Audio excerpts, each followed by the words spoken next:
दिन पहले से ही वहां पर मौजूद है और ये प्रधानमंत्री नरेंद्र मोदी अब कर्तव्य पथ पर पहुंच गए हैं। मैं इस ताफे का जिक्र कर रही थी कमजोर बहन, मुझे ऐसा लगता है कि ये जो लाल रंग जो बिल्कुल प्रधानमंत्री नरेंद्र मोदी के माथे पर चमक रहा है इस ताफे में, ये तो ऑपरेशन सिंदूर और वो सिंदूरी रंग, उसी को कहीं ना कहीं प्रधानमंत्री नरेंद्र मोदी ने इस बात की अपनी वेशभूषा समर्पित की है, ये कहा जा सकता है इसको देखकर। सही कह रहे हैं आपकी, वो लाल रंग दर्शाता भी है और सिंदूर को उसको आगे लेके भी जाता है कि देखिए जो आर्म फोर्सेस आज मार्चिंग पास करेंगे आपके सामने, और जो ऑफ सिंदूर में उन्होंने कमाल किया था इंटीग्रेटेड ऑपरेशंस करके, तो कहीं ना कहीं भारत आज बहुत ही प्राउड है अपने वीरों पे, अपने देश के नागरिकों पे भी, क्योंकि वो भी एक अहम वॉरियर है आज, चाहे वो इकोनॉमिक वॉरियर हो या फिर फर्स्ट लाइन ऑफ डिफेंस हो जहां पे आतंकवाद की बात आती है। और कहीं ना कहीं आपने ये भी देखा होगा कि जो ऑफ सिंदूर के बाद एक अवेयरनेस पूरे देश के अंदर आज आई हुई है आर्म फोर्सेस के बारे में, सेनाओं के बारे में, और एक जो पैट्रियोटिक फीलिंग जनरेट हो गई है, वो पैट्रियोटिक फीलिंग शायद हमने बहुत समय के बाद उसको देखा है। सिंदूरी रंग का ये साफा देखिए, हम अलग अलग तस्वीरें भी दिखा रहे हैं, कैसे 2015 से 26 जनवरी के मौके पर प्रधानमंत्री नरेंद्र मोदी की कर्तव्य पथ पर तस्वीर दिखती है, लेकिन प्रधानमंत्री नरेंद्र मोदी के माथे पर ठीक वो सिंदूरी रंग इससे पहले की तस्वीरों में कहीं मुझे नहीं दिखता है। इसीलिए मैं बार बार इस सिंदूरी रंग का जिक्र कर रही हूँ, क्योंकि ऑपरेशन सिंदूर के बाद सेना के शौर्य और पराक्रम की तस्वीरें आज जब कर्तव्य पथ पर दिखेंगी तो उसी को समर्पित प्रधानमंत्री नरेंद्र मोदी की ये वेशभूषा। जी एक चीज मैं कहना चाहता हूँ, याद रखिएगा वो जो सिंदूर मिटाने की कोशिश की गई थी पाकिस्तान से, उसका जवाब ये टर्बन भी है, ये पगड़ी भी है, जो दर्शाती है कि देखिए हमने उसका बदला कैसे लिया, हमने क्या दिखाया आपको, और कैसे आपके अंदर एक भय का माहौल क्रिएट कर दिया है कि हमेशा आपको डर लगता है कि मुझे बुलेट प्रूफ वेस्ट पहन के जाना, उनका आर्मी चीफ हर जगह जाता है तो बुलेट प्रूफ वेस्ट पहन के जाता है। और हम भारतीयों को तो ये दुश्मन का डर देखकर बहुत अच्छा लगता है, बहुत अच्छा है पाकिस्तान डरे। फिलहाल ये देखिए आप कैसे वीवीआईपी प्रोटोकॉल के तहत उपराष्ट्रपति का ये काफिला है, पहुंच गए हैं उपराष्ट्रपति, उनकी अगवानी प्रधानमंत्री नरेंद्र मोदी करते हैं, तो सीपी राधाकृष्णन जो कर्तव्य पथ पर पहुंच चुके हैं, और ये पहला मौका है जब देश के उपराष्ट्रपति सीपी राधाकृष्णन 26 जनवरी के इस कार्यक्रम में शिरकत कर रहे हैं। जनरल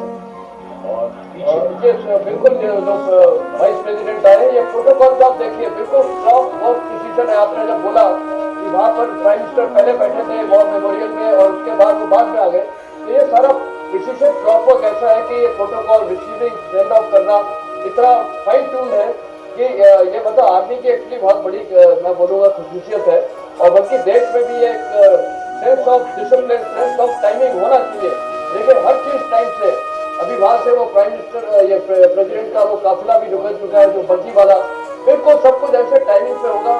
एक मिनट को ये बिल्कुल टाइम पे रहता, मैं तो बोलूंगा कि सेकंड को, और लड़ाई में भी देखिए हर सेकंड में इतने बड़े डिसीजन हो जाते हैं, तो ये टाइम की जो एक कीमत है वो मेरे ख्याल देशवासियों को भी समझना चाहिए। बिल्कुल, वो अनुशासन की अहमियत जो है उसका भी कहीं ना कहीं संदेश जाता है, और इस समय तो यहाँ कर्तव्य पथ पर ये घोड़ों की टापें सुनाई दे रही होंगी, जिसका जिक्र कमजोर बहन कर रहे थे और बता रहे थे कि किस तरीके से जो उनकी सूट है वो कदमताल करते हुए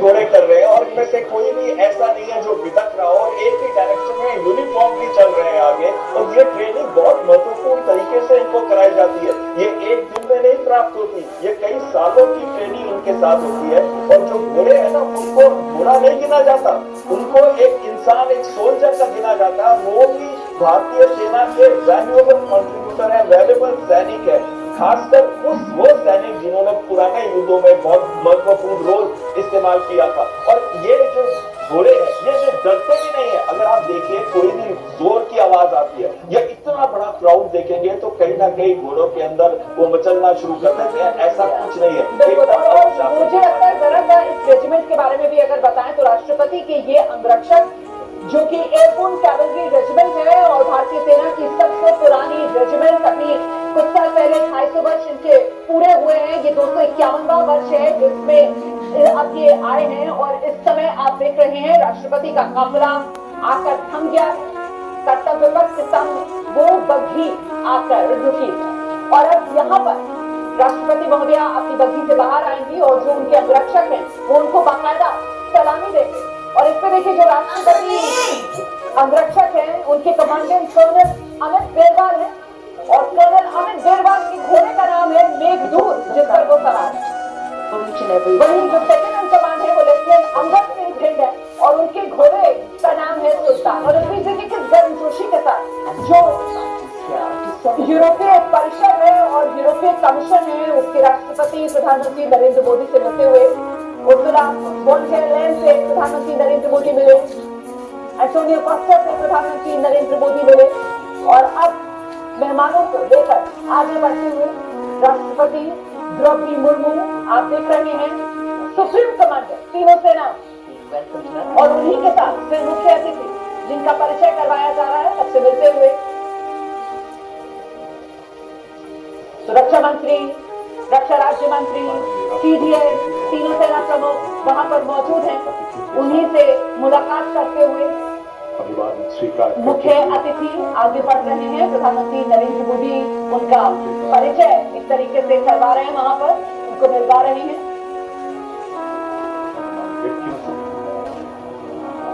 सुरक्षा सचिव वो वहां पर मौजूद और अब जो सलामी मंच है उस सलामी मंच की ओर प्रस्थान करते हुए यहाँ पर भी जो प्रोटोकॉल है आप उसे देख और समझ पाएंगे किस तरीके से सबसे आगे राष्ट्रपति द्रौपदी मुर्मू और फिर उनके साथ जो मुख्य अतिथि हैं और फिर उसके पीछे प्रधानमंत्री नरेंद्र मोदी जर्नलिस्ट। बिल्कुल जैसे मैं पहले भी बता रहा था, बिल्कुल प्रोटोकॉल वाइज है। और देखिए अभी जैसे वो जाके बैठेंगी अपनी प्रेसिडेंट, उसके बाद राष्ट्रीय सैल्यूट होगा और वो एक बड़ा भावुक टाइम ये भी होता है क्योंकि 21 गन की तोप चलेगी, सैल्यूट होगा और ये सिर्फ कुछ ओकेजन में होता है। तो ये प्रेसिडेंट के लिए है और साथ में जो विजिटिंग हेड्स ऑफ स्टेट्स है, तो ये अभी 21 गन सैल्यूट होगा और वो भी एक परंपरा चली आ रही है। और इसके अलावा और कहीं नहीं वो होता है 21 गन सैल्यूट, तो अभी वो होगा। और फिर आप देखिएगा घोड़ों पे ये जो पीबीजी है, और जब आप पीबीजी बोल रही थी वो सबसे पुरानी रेजिमेंट है, सबसे सीनियर भी है, भारतीय सेना की सबसे सीनियर रेजिमेंट है और ये एयरबोर्न है। आप देखिए ये सब पैरा जो एयरबोर्न कैवेलरी रेजिमेंट है सर, ये कैवेलरी रेजिमेंट है और ये टैंक्स में भी माहिर है, कैवेलरी में भी माहिर है और जंप करने में। और ये इन्होंने काफी लड़ाइयों में हिस्सा लिया है। ये गदड़ा को जो जैसे इन्होंने कैप्चर किया था, जब वो रेड किया था, तो हर जगह इनका रोल रहा है पीबीजी का और ये सबसे सीनियर मोस्ट रेजिमेंट है। और अब मेरे ख्याल सबसे बड़ा जरूरी है कि अब राष्ट्रीय सैल्यूट होगा प्रेसिडेंट ऑफ इंडिया को और मेरे ख्याल ये एक बड़ा भावुक वो होता है। उनके बॉडीगार्ड ने पहले वो उनसे इजाजत लेंगे, सलामी देंगे।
राष्ट्रगान 21 तोपों की सलामी।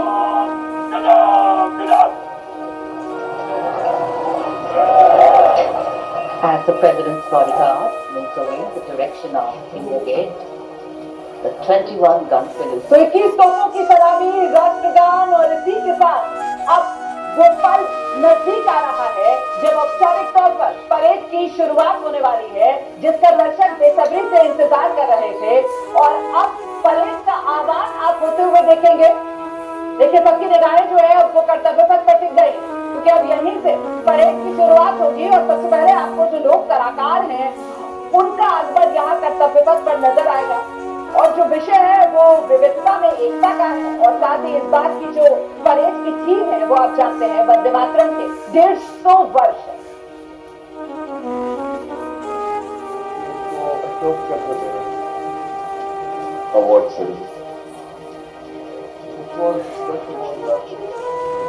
जनरल मित्र सुधांशु शुक्ला ग्रुप कैप्टन को अशोका चक्र से सम्मानित किया जा रहा है और मेरे ख्याल ये बहुत ही बड़ी एक उनके लिए फख्र की बात है, पूरे देश की बात है कि भारत का ये पहले एस्ट्रोनॉट है जो स्पेस पे रह के आए हैं और पूरा विश्व ने देखा है और आपने देखा है हर लेवल पे इन्होंने भारत का नाम कमाया। तो मेरे ख्याल और ग्रुप कैप्टन बोलना चाहते हैं, बोलना चाहेंगे यहाँ पर।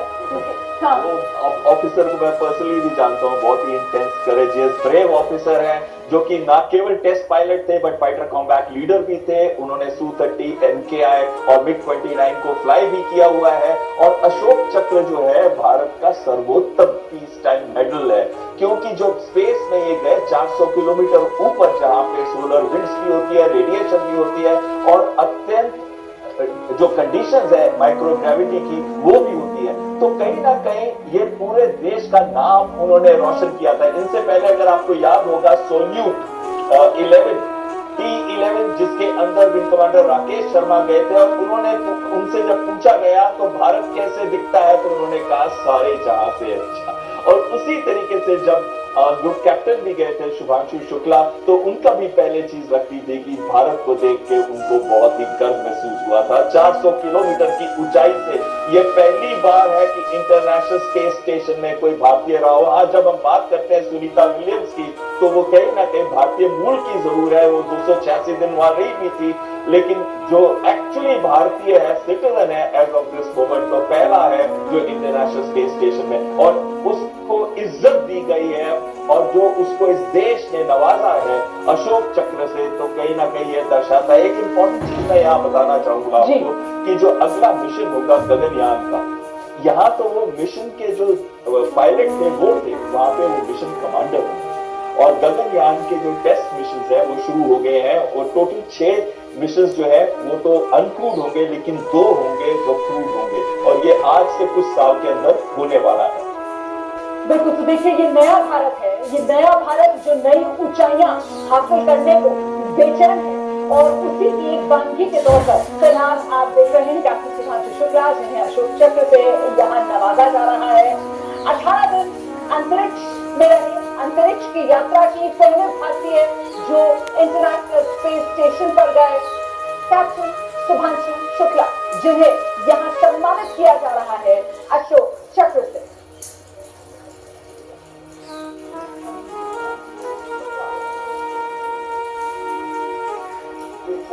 इम्पोर्टेंट इसका प्रोसेस होता है ट्रेनिंग का, ऐसे ही नहीं, पहले 4 को शॉर्टलिस्ट किया जाता है और उस 4 के अंदर इनको IAM, मुझे लगता है ये जो बार-बार तस्वीर दिखा रहे हैं ये बहुत मुमकिन है कि उनकी पत्नी है जो वहाँ पर मौजूद है, वो भी डेंटिस्ट है। बिल्कुल, वो उनके साथ वहाँ पर गई हुई है और उत्तर प्रदेश लखनऊ के रहने वाले हैं। जी बिल्कुल। और जिस तरीके से उन्होंने शुरुआत की और एक मतलब लखनऊ का लड़का और उससे पहले एयरफोर्स और उसके बाद इस कड़ी ट्रेनिंग के लिए उनका सिलेक्शन हुआ और फिर अंतरिक्ष के सफर पर गए और ISS पर रहे जाकर अपने आप में एक बड़ी उपलब्धि, पहले भारतीय जो अंतर्राष्ट्रीय स्पेस स्टेशन पे जाकर रहे।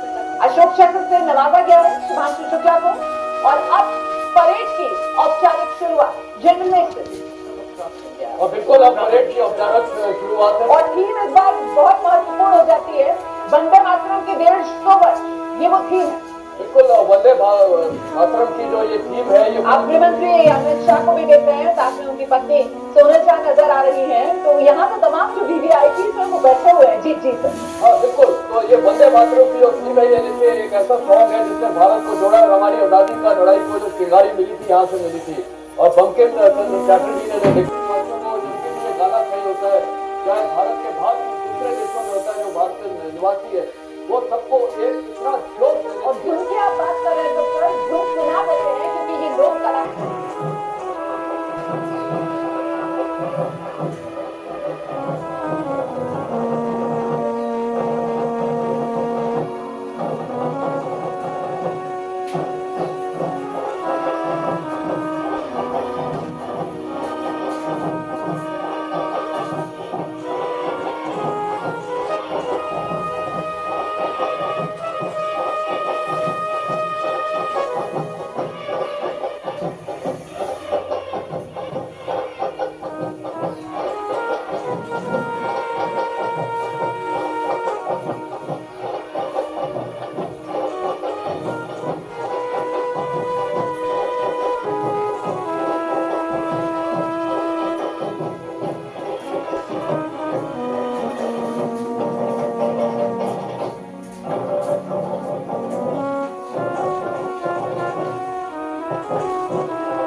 ध्वज फॉर्मेशन के साथ, पुष्प वर्षा के साथ आप देखिए किस तरीके से ध्वज लहराते हुए उड़ान भर रहे ये हेलीकॉप्टर फॉर्मेशन में उड़ान भरते हुए राष्ट्रीय ध्वज के साथ अपने हेलीकॉप्टर में फॉर्मेशन का नेतृत्व करते हुए ग्रुप कैप्टन आलोक अहलावत, विंग कमांडर आशुतोष खंडूरी भारतीय सेना के ध्वज के साथ, विंग कमांडर अभिषेक मल्होत्रा नौसेना के ध्वज और भारतीय वायुसेना के ध्वज के साथ उड़ान भरते हुए स्क्वाड्रन लीडर अभिषेक शुक्ला जल समूह पर आकाश से हो रही है पुष्प वर्षा।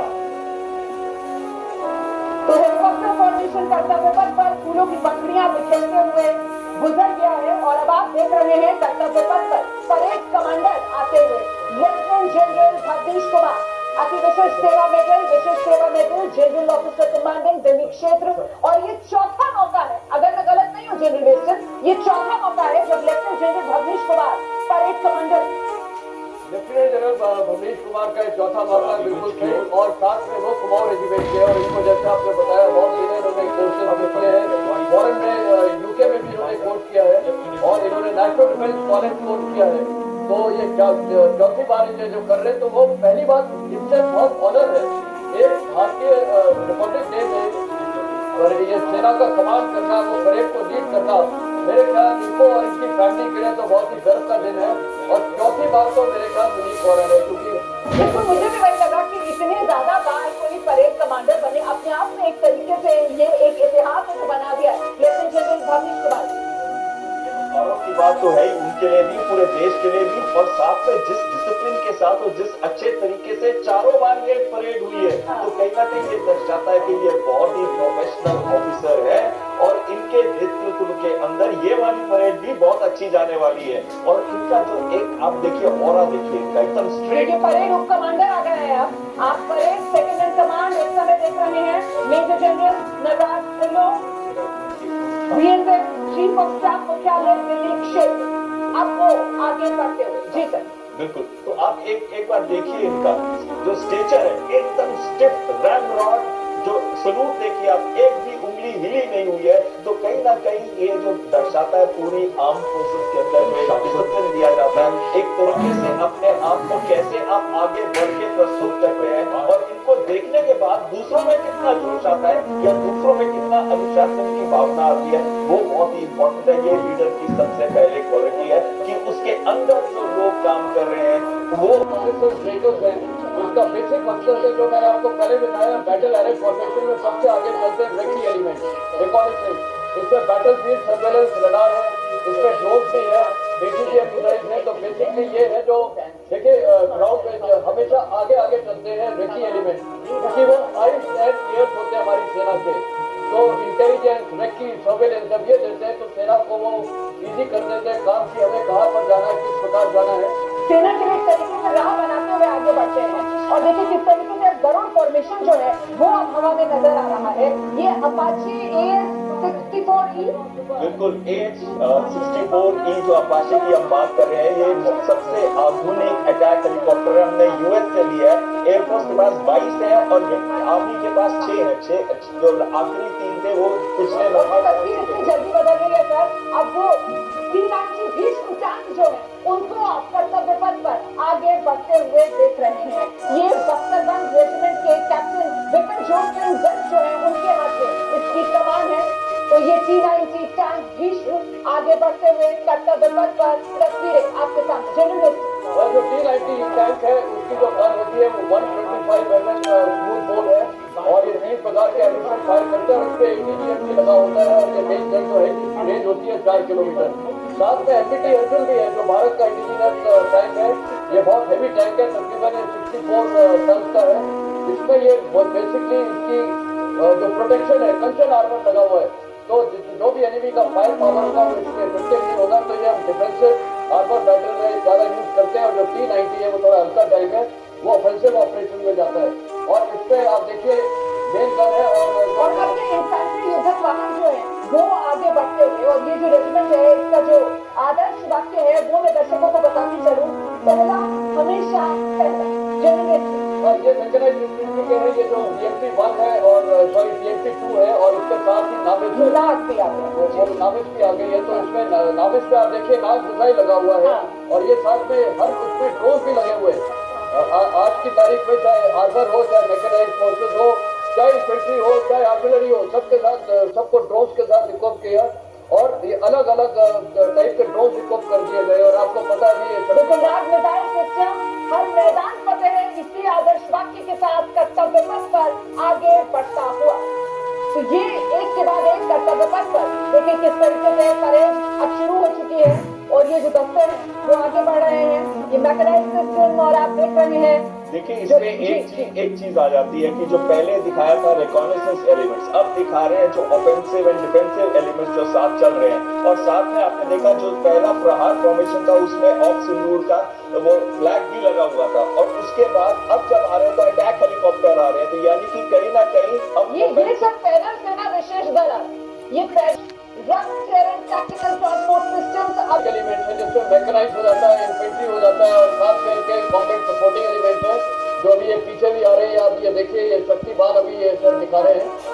तो ये शक्तिबान और दिव्य शस्त्र ये बेसिकली वो है जो आर्टिलरी के पीसेस है। और आपको भी पता होना चाहिए कि भारतीय रोल प्ले करेंगे फ्यूचर वॉरफेयर के अंदर। तो चीन ने शार्प क्रॉस और दूसरे कई ऐसे रोबोटिक एलिमेंट्स को टिबेट में डिप्लॉय किया है। तो कहीं ना कहीं भारतीय सेना ने भी एक बहुत बड़ा जंप लिया है। अभी ये ऑपरेशन नहीं हुए लेकिन अनमैन्ड ग्राउंड व्हीकल्स आने वाले समय में ऐसे होंगे जिनके अंदर कोई आदमी इंसान नहीं होगा लेकिन उसमें मशीन गन और सामान को कैरी करने की क्षमता होगी। अब इस तरह जो मैं देख रही हूँ ये शक्तिवान और दिव्यास्त्र वाहन जनरेशन ये अपने आप में एक नई तकनीक और आत्मनिर्भरता की प्रतीक के तौर पर कर्तव्य पथ पर ये आगे बढ़ते हैं। अब बिल्कुल ये इनका जो बेसिक मकसद है शक्तिमान का और ये दिव्य शस्त्र बैटरीज का बेसिक इनका मतलब है कि ये ड्रोन के लिए है। इसमें काउंटर ड्रोन और ड्रोन और सपोर्ट सिस्टम इस तरीके से उनको कहा जाएगा। इसमें लॉइटरिंग म्यूनिशंस भी है और ये जितने भी प्रकार के देखिए सर्वेलेंस से लेकर सब कुछ है, लॉइटरिंग म्यूनिशन वगैरह। और आप देखिए इसमें मैंने बोला ये धनुष गन सिस्टम आ गया, अमोघ और धनुष गन सिस्टम कमजोर है। देखिए धनुष गन सिस्टम एसेंशियली आर्मी के साथ ही रिलेट करता है।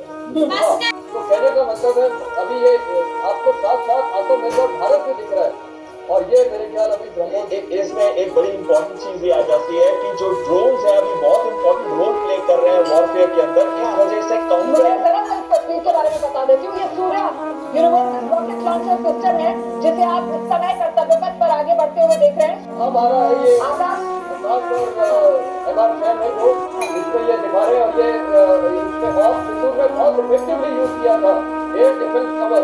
और कहने का मतलब है ये देखिए ये जो भारतीय सेना जब ऑपरेट करती है विजय सर्वत हमेशा आगे हर जगह जीत और वही करके भी दिखाया ऑपरेशन सिंदूर के समय इस सिस्टम में कमजोर है या integrated air command and control system के साथ लिंक कर दिया। ये मजबूत है ना। ऑर्सुला वॉन डेर लेन जो है वो कितनी उत्सुक है, वो कैसे हर सिस्टम को देख रही है, समझ रही है और शायद उसका महत्व क्या है, उसकी जरूरत कैसे कहाँ पर पड़ती है, कहाँ उसका इस्तेमाल होता है, वो सब जान रही है। बिल्कुल सही कह रहे हैं आप। जो आज भारत ने प्रगति की है टेक्नोलॉजिकली और जो इंडिजिनस सिस्टम जो कि इंटीग्रेटेड थे S-400 के साथ, जब S-400 आएगा हम उसकी बात करेंगे। लेकिन सबसे इम्पोर्टेंट चीज ये आ जाती है eagle on the arm concept का मतलब है कि हर आर्मी की बटालियन यूनिट्स जितने भी हैं उनके अंदर 60 से 80 के करीब पर्सनल को ट्रेन किया जाता है ड्रोन वॉरफेयर के लिए भी। यानी कि इंडियन आर्मी ने आज इतना इंपॉर्टेंस दिया है ड्रोन्स को क्योंकि आपने जाके स्ट्रेटेजिक बॉम्बर्स है TU-90, TU-22 या फिर दूसरे बॉम्बर्स है रशिया के, उसको अटैक किया था यूक्रेन ने। और इतने बड़े बॉम्बर, इतने महंगे बॉम्बर्स को एक छोटे से $5,000 ड्रोन ने डिस्ट्रॉय कर दिया था। तो कहीं ना कहीं ड्रोन्स का महत्व बढ़ता जा रहा है और हम अपने आर्म फोर्सेस के अंदर चाहे वो आर्मी, नेवी और एयरफोर्स हो, ड्रोन्स को पूरी तरह से इंटीग्रेट कर रहे हैं। और ड्रोन्स कई लेवल पे आते हैं, चाहे वो आता है हाई ऑल्टीट्यूड पे जिनकी रेंज 15 से अब देखिए ना, आप देखिए कितनी यूनिक सी ये तस्वीर सामने निकल कर आई है क्योंकि ये अब हमारे हिम योद्धा आगे बढ़ते हुए इसमें आपको बैक्टीरियन ऊंट नजर आएगा। बैक्टीरियन ऊंट मतलब स्थानीय राजस्थान वाला ऊंट देखा होगा, लेकिन ये बर्फ वाला ऊंट है जो बर्फ में चलता है। जरा देखिए ऐसा अनोखा ऊंट जो लद्दाख की नुब्रा वैली वाला जो क्षेत्र है जो वहां पर ये ऊंट पाए जाते हैं। देखिए मैं खुद इस इलाके में सर्व किया है। ये प्रतापपुर और नुब्रा आसान नहीं है इसकी वो सवारी करना। देखिए किस तरीके से ये जो बात पास है, जो ईगल्स है, वो हमारे योद्धाओं के साथ, हमारे सैनिक के तौर पर, हमारे सैनिकों की आंख कान बनकर उनके साथ लगे रहते हैं। और ये देखिए आप किस तरीके से जो शिकारी पक्षियों के अलावा यहाँ पर जो संस्कारी पोनी है वो भी हिंद योद्धाओं का पूरा दस्ता है। और एक तरीके से ये लोकल गाँव से ये रामपुर लखनऊ के पास में रामपुर रामगढ़ से जी तो ये बिल्कुल। और ये आरबीसी है जो हमारी रिमाउंट वेटरनरी कोर है, इनको ट्रेन कर रही है। मैं कल इनका इंटरव्यू भी सुन रहा था। ये डॉग बहुत अच्छा काम कर रहे हैं, मतलब चाहे वो रिकॉनेसेंस के लिए है।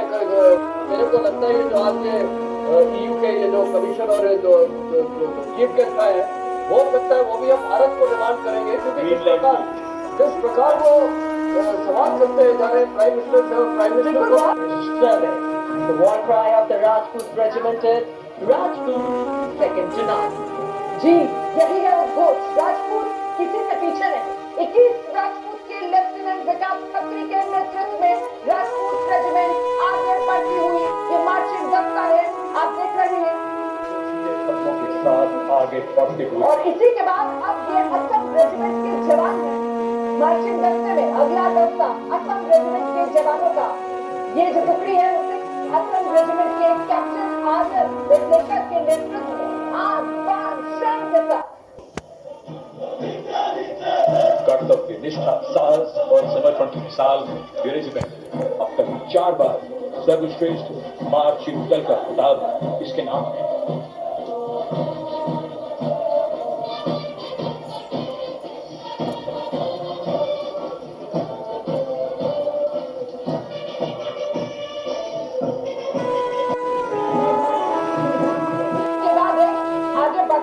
दस्ता जो आप देख रहे हैं जम्मू कश्मीर लाइट इन्फेंट्री का ये दस्ता है, आगे बढ़ रहा है कैप्टन वेदांत से। Good fast leading days. The regiment of artillery. और अब आप ये देख रहे हैं आर्टिलरी रेजिमेंट है जो कर्तव्य पथ पर आगे बढ़ रही है। लेफ्टिनेंट गजेंद्र गोस्वामी की अगुवाई में सुसज्जित वेशभूषा में देखिए कैसे ये आर्टिलरी रेजिमेंट अपनी उपस्थिति दर्ज करवा रही है। आदर्श वक्त आर्टिलरी रेजिमेंट का सर्वस्व सर्वोत्पाद यही है। आदर्श वक्त सर्वस्व सर्वोत्पाद और वही सर्वोत्पाद मातृभूमि की बुलंद करके ये वीर जवान जब जरूरत पड़ती है तो भारत माता के लिए अपने प्राणों की आहुति देने से भी नहीं चूकती। और अब उसके पीछे पीछे ये संयुक्त मिलिट्री बैंड दस्ता है जो आगे बढ़ रहा है। पे ऑपरेट करते हैं। कहने का मतलब है जो स्पेशल सशस्त्र सेनाओं के मैकेनाइज्ड कॉलम्स, मार्चिंग कंटिंजेंट और बैंड दस्ते। माननीय प्रधानमंत्री श्री नरेंद्र मोदी हमारे विशेष मेहमान बताना चाहता था जानकारी की बात राष्ट्रीय उत्सव। तो ये वो थीम है जिसके साथ भारतीय नौसेना कर्तव्य पथ पर आगे बढ़ते हैं। जॉइंट आत्मकथा और इनोवेशन जय। बिल्कुल सही कह रहे हैं आप कि जो सीन लेन ऑफ कम्युनिकेशन है 90% जो ट्रेड है वो वहां से होता है, तो उसको जो प्रोटेक्ट करके रखना है, खासकर जब कॉन्फ्लिक्ट सिचुएशन हो।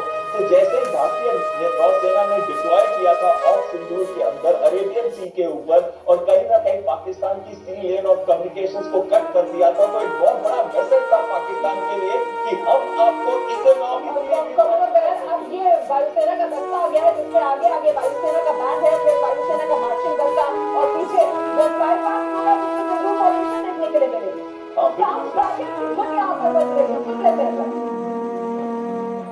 Following the band, the approaching the saluting days, is the Indian Air Force marching contingent comprising 4 officers and 100 Cosco airmen. On top of the Katyava ये देखिए आप, ये वो फ्लाई पास सिंदूर फॉर्मेशन है और सिंदूर फॉर्मेशन जो स्फीयर है की संरचना में बेहतर तरीके से बताया जैसे कलश कहते हैं ना शिव जी का, उस तरीके से ये सिंदूर फॉर्मेशन है जिसका स्पीयर है जो आगे है जैगुआर एयरक्राफ्ट, फिर 2 रफाल, 2 सुपर डी, 2 विंग। ये सारे वो जहाज हैं जिन्होंने ऑफ सिंदूर में पार्ट लिया था। ये वो सारे जहाज हैं जिन्होंने कहर मचा दिया था पाकिस्तान के अंदर। अगर आप देखिए सू-30 को ब्राह्मण के साथ जो उसने भावलपुर में या फिर मुरीद के में जो स्काफ के साथ किया गया था अटैक, स्काफ मिसाइल रफाल से फायर की गई थी, तो उन्होंने ऐसी दहशत मचाई थी कि 100 से ऊपर पाकिस्तान के आतंकी मारे गए। उसके बाद जो बेसेस के ऊपर हमले किए हमने, चाहे 10 से 11 bases, 6 radar, 2 command and control centre, कहीं ना कहीं पूरा दहला दिया था। कल भी स्विस थिंक टैंक ने निकाला है कि जो भारतीय सेनाओं ने, नेवल, आर्मी और एयरफोर्स ने जो किया है, उसकी वजह से एक ऐसी ये बहुत महत्वपूर्ण झांकी है, क्योंकि ये हमारे पूर्व सैनिकों की झांकी है। और पूर्व सैनिक जिनको लेकर देश हमेशा से कृतज्ञ है, और लेकिन जिस तरीके से वो मेक इन इंडिया हो, आत्मनिर्भर भारत हो, उसी की दिशा में पूर्व सैनिक इस झांकी के साथ कर्तव्य पर इसमें एक चीज कहना चाहूंगा, ये एयरफोर्स का है, संग्राम से भारत निर्माण तक, ये इसका थीम है, इस वेटरन्स का थीम है। और इसके अंदर जो पहला पोर्शन है वो तो संग्राम का है, वो 62 से लेकर 1971 वॉर्स का है, लेकिन राष्ट्र निर्माण का क्योंकि है, और राष्ट्र निर्माण उसके पीछे का है। इसीलिए वो मेक इन इंडिया वाला जो शेर है वो वहां पर नजर आता है। और कहीं ना कहीं जिस रैपिड तेजी के साथ हम आत्मनिर्भरता की तरफ बढ़ रहे हैं, और जिस हिसाब से हमने जो 2 स्कीम्स आईटेक्स और अदिति का इस्तेमाल किया है, जिसकी वजह से स्टार्टअप्स को भी बहुत बड़ा एक झांकी बदल गई। और अब ये झांकी बदल रही है, शायद वो जो है झांकी आप देख रहे हैं, और किस तरीके से ऑपरेशन सिंदूर में ये संयुक्त जो ऑपरेशन था तीनों सेनाओं का, उसी के चलते भारत को जो कामयाबी मिली है वो दिखाया गया है। कैसे पाकिस्तान में आतंकवाद के जो अड्डे थे उनको नेस्तनाबूद किया गया इस झांकी में। चलिए देखते आपको ये झांकी ये दिखाया जा रहा है, और देखिए कहने का मतलब है ये बहुत जल्दी वो झांकी गुजर गई है। सबको इतना फास्ट हो रहा है। ये देखिए इस टाइम ये जो 2024 है ये ईयर ऑफ रिफॉर्म है, और रिफॉर्म में जॉइंटनेस है, आत्मनिर्भर भारत है और इंटीग्रेशन है। तो ये जय जो कंसेप्ट है, देखो संयुक्तता की बात करते हुए जो मामला था पहले दिखाने की कोशिश की, और अब तस्वीर बदल गई है। ये भारतीय संरक्षक दल का बैंड मार्चिंग दस्ता पीछे एक चीज मैं भारतीय वायुसेना का बताना चाहूंगा।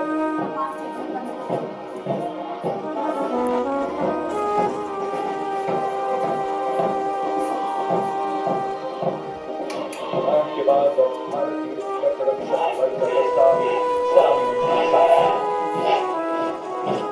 हमारे समुद्र के प्रहरी और इस दस्ते का नेतृत्व कर रही है कमांडर ऋषि शर्मा।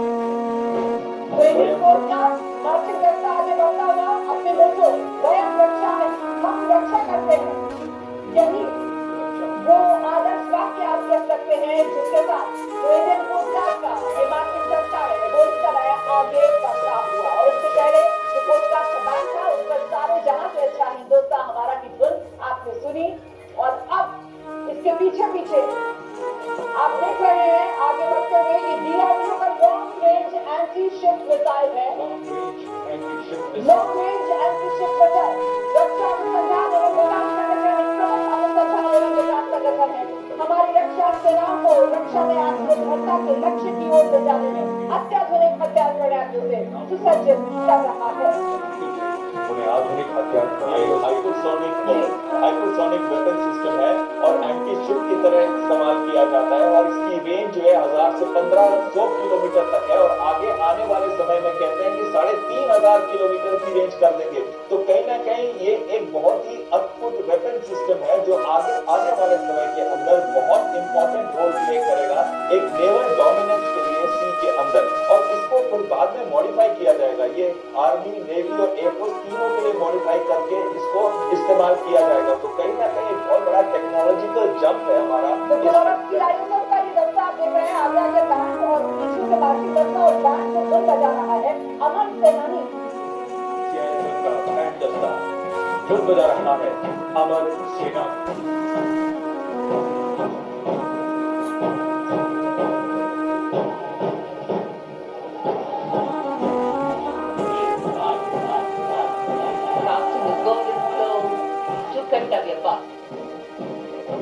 पीछे पीछे CISF का ये मार्चिंग दस्ता आप देख रहे हैं, और इसी तरह पोशाक देखिए आप, मनोहारी पोशाक है, खास सुनहरी पीली टोपी सर पर सजाए हुए।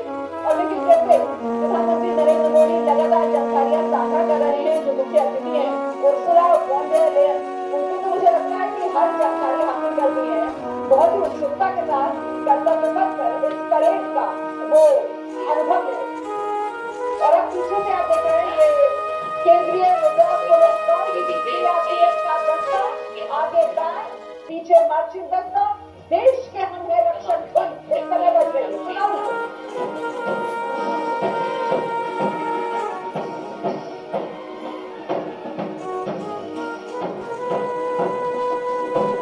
तो देश के हमने रक्षक इसी धुन को बजाते हुए सीआरपीएफ का बैंड दस्ता और पीछे पीछे मार्चिंग दस्ता सीआरपीएफ का देख रहे हैं। आदर्श पथ, सेवा एवं निष्ठा। Our TS marching contingent going smartly past the delivery bay, led by Assistant Commandant Simran Bala and Ms. Surabhi Ravi. The motto of the CRPF, service and loyalty.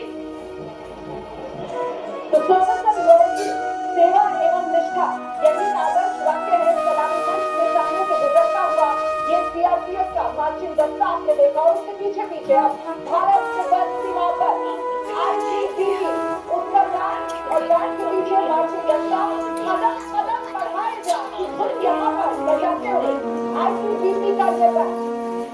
This is the force that guards the nation's highest frontier. The tune Kadam Kadam Bahayega.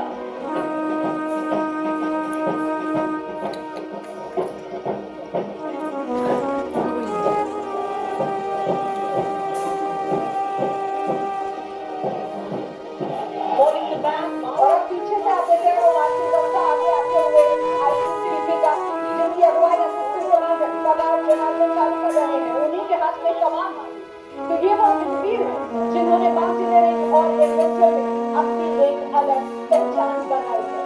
ये वो वीर जो भारत की सुरक्षा सेना ITBP के ये जवान Up to 19,000 feet and temperatures plunging to minus 45 degrees Celsius.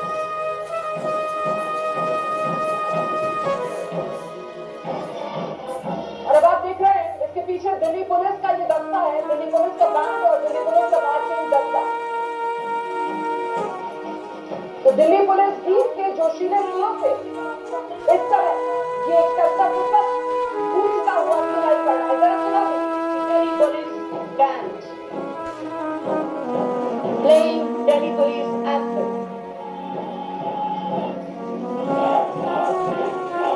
Following the band is the Delhi Police Marching Contingent led by Assistant Commissioner of Police Anand ji के साथ आवाज देने के लिए दिल्ली पुलिस का ये मार्चिंग दस्ता है। दिल्ली पुलिस आदर्श पथ, शांति, सेवा और न्याय मार्चिंग टुकड़ी की एक अनोखी और गौरवपूर्ण पहचान है। 1950 में भारत के गणतंत्र बनने के बाद से हर गणतंत्र दिवस परेड में हिस्सा लिया है दिल्ली पुलिस के मार्चिंग दस्ते ने। और नीचे अब वो निराली तस्वीरें अनोखी तस्वीरें जब कर्तव्य पथ पर आपको रंग बिरंगी 6 छवि में नजर आए। रेगिस्तान के ये जहां में सीमा सुरक्षा बल का ऊंट दस्ता बीएसएफ कैमल कंटिंजेंट इस वक्त सलामी देता हुआ सलामी मंच के सामने से गुजरता हुआ बॉर्डर सिक्योरिटी फोर्स पूरे भारत के वेस्टर्न बॉर्डर में और आईटीबीपी है वो नदर बॉर्डर में चाइना के साथ।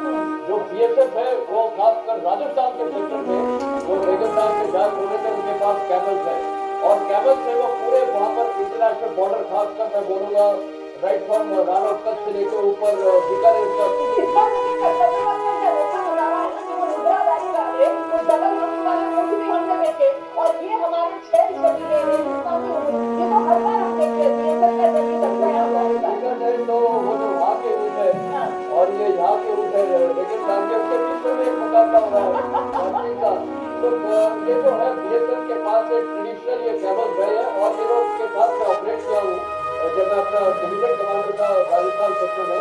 कहने का मतलब उनकी इतनी अच्छी कार्रवाई होती है और ये ऊँट की कोई भी घुड़सवार वो नहीं कर सकता सवारी बहुत मुश्किल है। उसमें कई जवान कोशिश करते हैं गिर जाते हैं इसमें बहुत ट्रेनिंग करनी पड़ती है। और इसमें एक और चीज आपने देखी विमेन इसमें एम्पावरमेंट है इनमें महिलाएं भी इसमें कैमल राइड करती है और पूरे बॉर्डर को सर्वेलेंस करते हैं तो ये बड़ा अच्छा हो जाता है। सर अब ये एनसीसी का दस्ता आप देख रहे हैं नेशनल जो कैडेट कोर है राष्ट्रीय कैडेट कोर उसी के ये छात्राओं का मार्चिंग दस्ता है। पहले आगे बढ़ता हुआ इस तरह सलामी मंच के सामने से उत्तराखंड निशान कमांडर सीनियर अंडर ऑफिसर आया था, नेतृत्व कर रही है फिलहाल इस दस्ते का। आपके सामने सलामी मंच के आगे से ये दस्ता गुजरता हुआ और इसके पीछे एनसीसी का के बैग आएगा। कदम कदम बढ़ाएगा और सारे जहां से अच्छा हिंदुस्तान हमारा की है। अभी आपको सुनाई देगी, लेकिन उससे पहले कुछ कहना चाह रहे हैं कॉमोडोर साहब। देखिए, नेशनल कैडेट को दो चीजों पे फोकस करता है, कैरेक्टर बिल्डिंग और डिसिप्लिन। और दूसरी चीज 17 लाख के करीब कैडेट्स एक टाइम में होते हैं और कई लाख तो ऑलरेडी हो चुके हैं, चले गए। ये जूनियर विंग इनकी होती है स्कूल तक, 10वीं क्लास तक, और 11वीं से लेके ऊपर जाते हैं कॉलेज तक सीनियर डिवीजन। तो कहीं ना कहीं पूरे भारत को अगर हमें डिसिप्लिन करना है तो इससे बड़ा कोई बेहतर मौका या अपॉर्चुनिटी नहीं है कि हम एनसीसी को और ज्यादा से ज्यादा इस्तेमाल करें। बिल्कुल, तो वो जो जूनियर विंग था पहले वो जूनियर विंग आगे बढ़ा है और अब ये जो बैंड है वो बैंड देख रहे हैं आप, एनसीसी का जो संयुक्त बैंड है। और जरा बैंड की धुनें सुनाते चलते हैं, कदम कदम बढ़ाए तो सारे जहां से अच्छा ये धुनें यहाँ सुनाई पड़ रही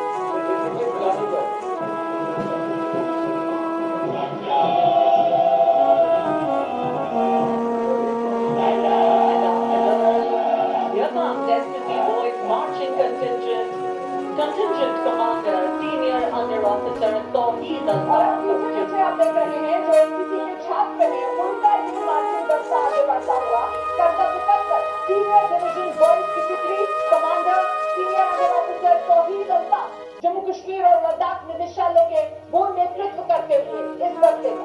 बिल्कुल, ये आर्मी के जो कैडेट्स की ट्रेनिंग ज्यादातर फायरिंग और उन चीजों पे रहती है, और जो एयरफोर्स कैडेट्स है उनको ग्लाइडिंग सिखाई जाती है माइक्रोलाइट के ऊपर, और जो नेवल कैडेट्स है उनको बोट बिल्डिंग और छोटे बोट्स के अंदर कैसे ऑपरेट करते हैं। तो कहीं ना कहीं ये बहुत एनकरेज करता है यंग यूथ को कि वो आर्म फोर्सेस को ज्वाइन करें। और देखिए कुछ और यंग यूथ ये जो ब्रिगेड है उसको आप देख रहे हैं, ये एनसीसी का दस्ता है जो आपको मार्च करता हुआ नजर आ रहा है। निस्वार्थ भाव से कैसे देश सेवा की जाए, समाज सेवा की जाए, इसी की सीख जिनको मिलती है और इसी को ये करके दिखाते हैं समाज में सकारात्मकता लाने के लिए। और फिलहाल वही एनएसएस का दस्ता है, युवा ऊर्जा निस्वार्थ जवानों का ये दस्ता। और पीछे पीछे आप देख रहे हैं इस दस्ते के जो मार्च 5 से ड्रम बैंड है, अब वो दस्ता आगे बढ़ता हुआ। इसका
আচ্ছা ঠিক আছে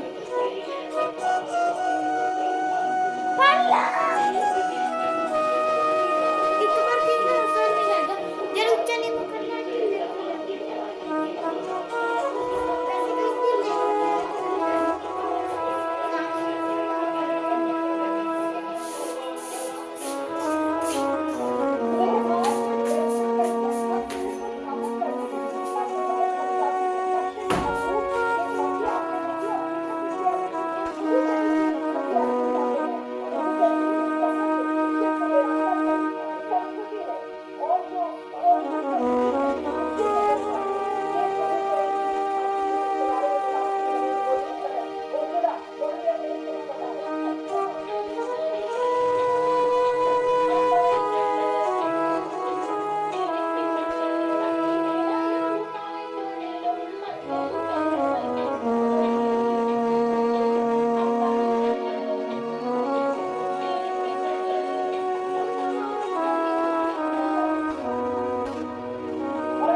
है। जहाँ भारत की आत्मा का साक्षात्कार मातृ की संस्कृति से बढ़ने का पाया गया। और ये सांस्कृतिक यात्रा इससे दुर्गा, कमला, वाणी अर्थात और बढ़िया देश की सुरक्षा सुनिश्चित करने का संदेश दे रहा है। लेकिन इसकी उत्सुकता है बाकायदा खड़े होकर लोग इंफॉर्मेशन को देखो। ये कह रहे हैं अगर आप अपने आप में ना लेते इंफॉर्मेशन तो हो जाता है कि जैसे एक बाइक पर इतने लोग सवार देख रहे हैं आप किस तरीके से एक किसी की निरीक्षण में आप अपने 18 साथी जवानों के साथ सियासी सिपाही या साथी जवानों के साथ इंफॉर्मेशन जवानी हुई थी और पीछे पीछे आप देखेंगे विष्णु श्रीकांत पलांडे सहायक कमांडेंट है सीआरपीएफ के 11 साथी जवानों के साथ नक्सल जनरल इंफॉर्मेशन के साथ आगे बढ़ती है उसी की बंदी कर्तव्य बनता आगे बढ़ रही है अपने आप में कमाल करना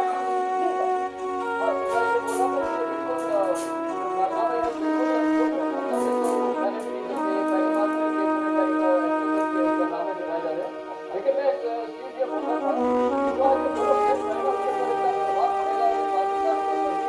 इंडिया का हार्ड पावर भी डिस्प्ले हुआ है सॉफ्ट पावर भी डिस्प्ले हुआ है और आपने वो देखा जो वंदे मातरम का जो गाना था पूरे स्टेट हर स्टेट के बच्चे गाने थे और उसमें शामिल थे अपनी अपनी ट्रेडिशनल ड्रेसेस में और ये मेरी पहली बात है सारे बच्चे एक गाने के ऊपर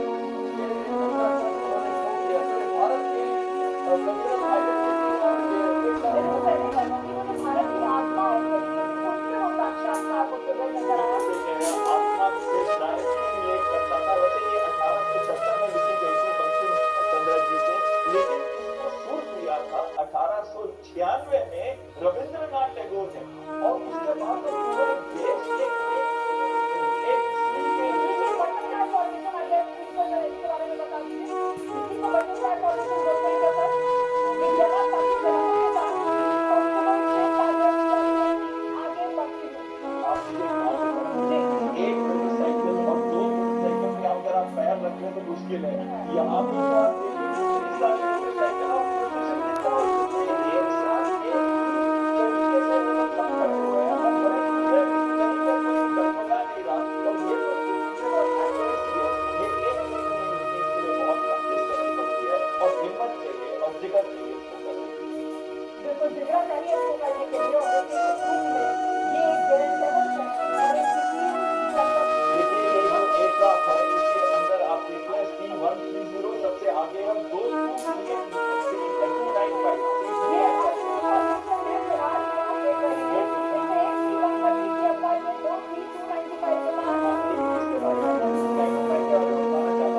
भारत के अंदर बनता है इसके अंदर 50 के करीब पैराशूट ले सकते हैं 71 के इसके अंदर सबसे बड़ी बात पता क्या है इसके अंदर ये भारत में ही बनता है Tata advance system limited 16 condition से ISA में पहला जो भारत के अंदर बन के निकल रहा है वो सितंबर 2026 के बाद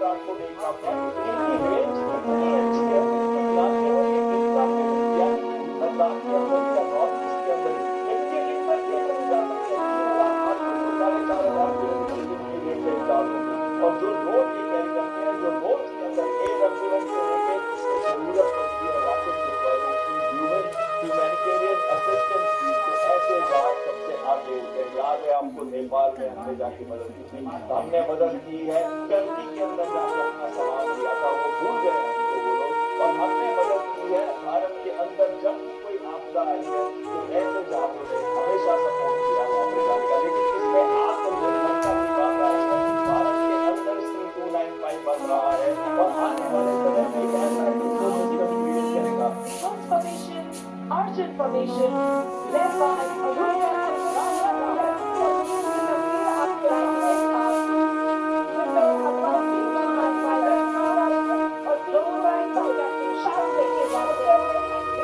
और ये नेक्स्ट पोजीशन आसमान जो आप बनते हुए देख रहे हैं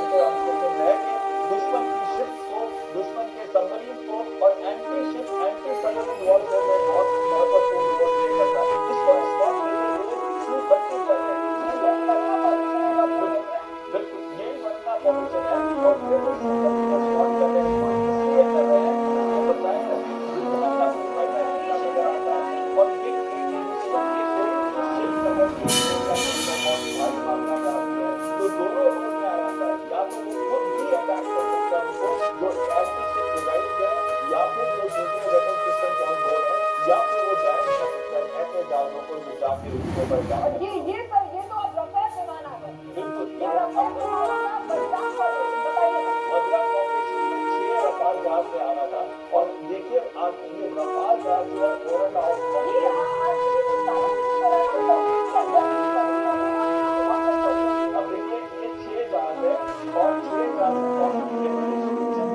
दर्शाता है कि पायलट की मनोस्थिति क्या थी उस समय जब वो कॉन्सेंट्रेट करके फ्लाइट कर रहे थे, एकदम कॉन्सेंट्रेट करके वो फ्लाइट कर रहा है और ऐसे स्टेज के अंदर ये 6 जहाज जो आ रहे हैं पोजीशनिंग देखिए आप, अगर ये 700 या 800 किलोमीटर पर आवर में फ्लाइट कर रहे हैं तो देखिए इतने क्लोज है एक दूसरे के, इसके लिए बहुत प्रिसीजन की जरूरत होती है, कंसंट्रेशन की होती है, आपको मॉनिटर करना है आपके दिमाग के पैरामीटर और आपको ये भी देखना है कि आपकी पोजीशन कैसी है दूसरे जहाज के खिलाफ नई मिसाल कायम करते हुए कर्तव्य पथ के ऊपर से वायु मिशन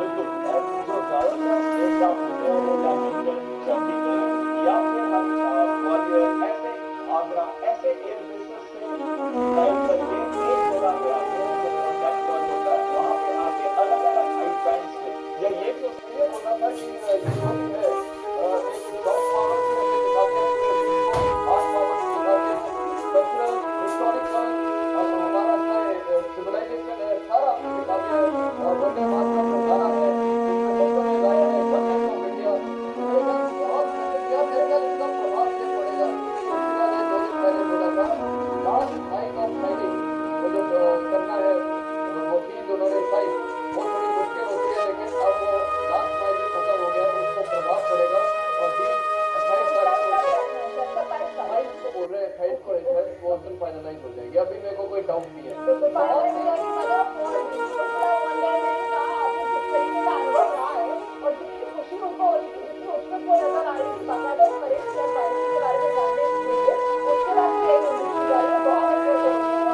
सही कह रहे हैं कि ऐसे राउंड को इनवाइट करके आपने आगे ज्वाइन कर सिक्योरिटी का ठेका नहीं किया, हम इस एरिया की सिक्योरिटी जरूर हम समझते हैं और खासकर भारत की सिक्योरिटी हमें विस्तारवादी पॉलिसी से कुछ लेना देना नहीं है, लेकिन आज भारतीय वायुसेना भारतीय सेना भारतीय नौसेना इतनी सक्षम है कि अगर हम टू फ्रंट वॉर में भी जाते हैं तो कहीं ना कहीं हम एक ऐसा निशान छोड़ चुके जाएंगे भारत के अंदर उनके ऊपर उनके माइंड्स के ऊपर कि वो भी 10 बार सोचेंगे हमारी धरती की तरफ देखने के लिए।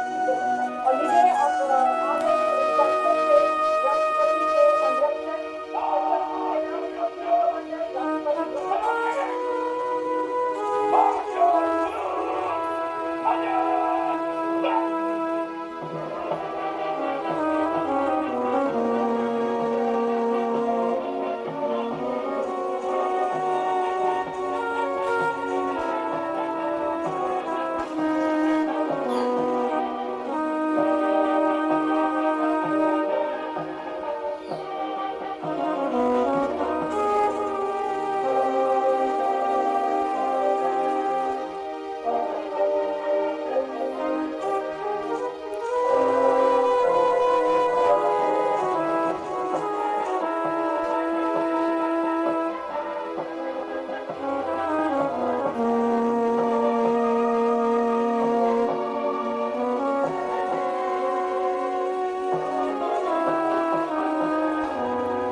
राष्ट्र भारतीय दिखाई दे रहे हैं, जो बोलने हुए ये बहुत बहुत बड़ा प्रभाव होगा और इससे मेरे को लगता है कि वो ऐसा इम्पैक्ट होगा कि आज से एक अलग मोमेंटम हो जाएगा इंडिया और ईयू के रिलेशन।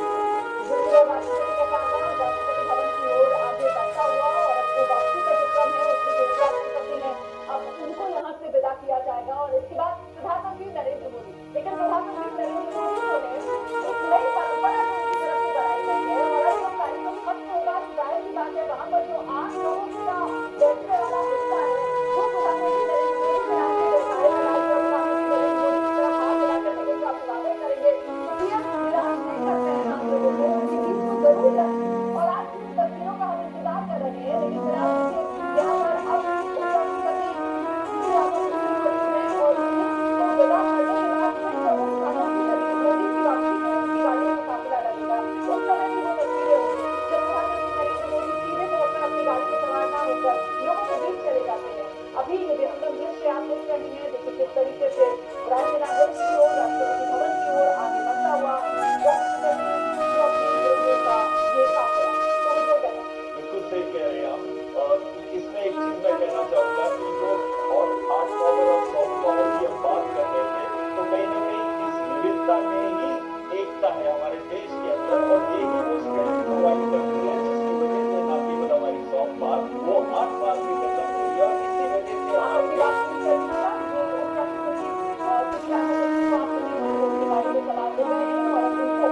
से विदा कर दिया है प्रधानमंत्री नरेंद्र मोदी और उसके साथ रक्षा मंत्री मौजूद हैं जो प्रोटोकॉल रहता है उसके तहत रक्षा मंत्री जो है प्रधानमंत्री नरेंद्र मोदी को विदा करते हैं और उसके बाद फिर उनकी यहाँ से रवानगी होती है। अभी आप तस्वीर भी देख रहे हैं, रक्षा मंत्री प्रधानमंत्री नरेंद्र मोदी से बात करते हैं, बातचीत चल रही है।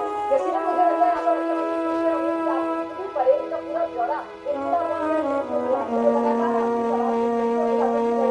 बता रहे हैं और जो बात मैं कह रहा था कि इस अनेकता में एकता और उसकी जो स्ट्रेंथ हम देते हैं वो स्ट्रेंथ सभी सभी भाषाओं सभी भाषाएं और सभी रिलीजन एक साथ मिलकर हमारे देश के अंदर काम करते हैं और ये मैसेज गया है आप सभी को। ये रोकना पड़ेगा मुझे, आपको वो पता आ जाएगा। देखिए प्रधानमंत्री नरेंद्र मोदी की गाड़ी में आया लेकिन प्रधानमंत्री नरेंद्र मोदी गाड़ी में सवार नहीं हुए, दूसरी तरफ जाते हुए करता हुआ दूसरी तरफ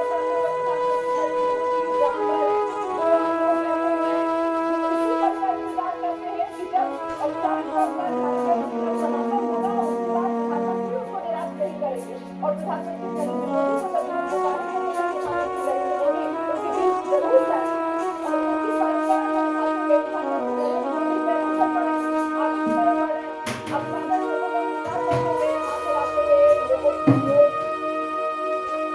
जहाँ पर मोदी मोदी के नारे एक बार फिर से गूंज नीति सुनाई पड़ रही है।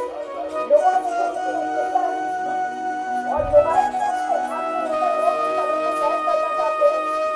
प्रधानमंत्री नरेंद्र मोदी की तस्वीर आप कहीं से भी ले सकते हैं, लेकिन अगर आप अपने मोबाइल में प्रधानमंत्री नरेंद्र मोदी की फोटो आप क्लिक करें और फिर जब लौट कर आप अपने दोस्तों रिश्तेदारों को बताएं कि देखो ये मैंने फोटो प्रधानमंत्री नरेंद्र मोदी की खुद की, तो इसकी तो बात के अलग हो जाती है ना, ये तो आपकी शान ही अलग तरीके से बनती है।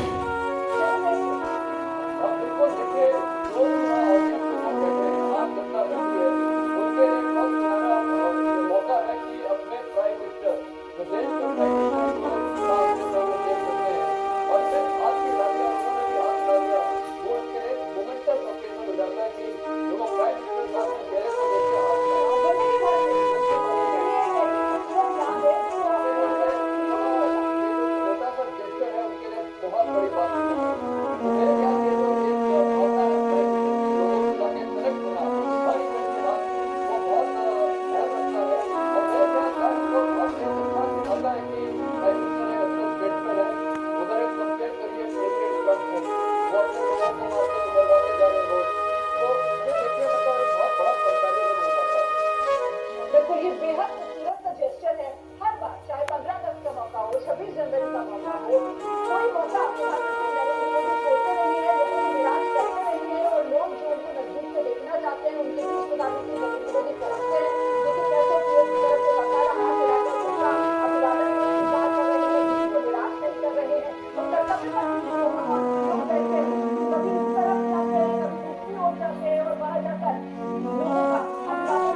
बीच में चले जाते हैं और उससे जाकर हाथ मिलाते हैं, दूसरे की बीच में बताते हैं, तो फिर अभी सभी कर्तव्य मतलब दोनों तरफ डायरेक्ट लगे होते हैं, तो उतना व्यक्ति जब उनसे नहीं हो पाता है, लेकिन फिर भी जितना हो सकता है प्रधानमंत्री नरेंद्र मोदी उतने करीब आम जन के, आम लोगों के दर्शन जाते हैं। और यही तो खासियत है कि प्रधानमंत्री नरेंद्र मोदी को अलग अलग चीजें उनको इतना लोकप्रिय बना दी, उनको बिल्कुल सही कह रहे हैं आप। वो नेता कौन होता है? नेता वो होता है जिसकी ये पॉपुलैरिटी होती है। नेता वो होता है जो जनता के बीच रहता है। नेता वो होता है जो हम्बल होता है। अगर आप ये सारी क्वालिटीज और कैरेक्टरिस्टिक्स को देखें तो कहीं ना कहीं ये चीजें होता है।